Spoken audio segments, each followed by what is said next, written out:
पुन्हा एकदा स्वागत। पुढची बातमी पाहूयात। मान्सून उद्या अंदमानसह बंगालच्या उपसागरात दाखल होण्याचा हवामान विभागाने अंदाज वर्तवलाय। अनुकूल स्थितीमुळे मान्सूनचं वेळेआधीच आगमन होण्याची शक्यता आहे। देशाच्या काही भागात वळवाचा पाऊस सुरू आहे आणि तरी महाराष्ट्रात आगामी 5 दिवस उष्णतेची लाट सक्रिय राहील असा अंदाज हवामान विभागाने वर्तवलाय।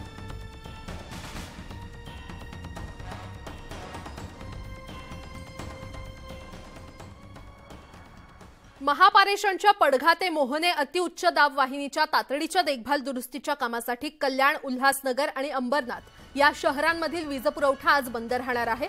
सकाळी 7 ते दुपारी 1 वाजेपर्यंत वीज पुरवठा बंद राहणार असून नागरिकांनी सहकार्य करण्याचे आवाहन महावितरणाने केले आहे।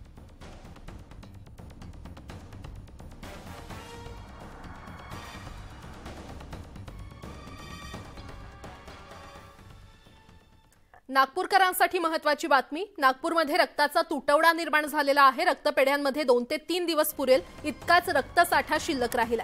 उन्हाळ्यामध्ये रक्तदान शिबिरांची कमी झालेली संख्या आणि गैरसमजुतीमुळे रक्तदानाचा टक्का घसरलाय आणि त्यामुळे नागरिकांना रक्तदान करण्याचे आवाहन करण्यात आले।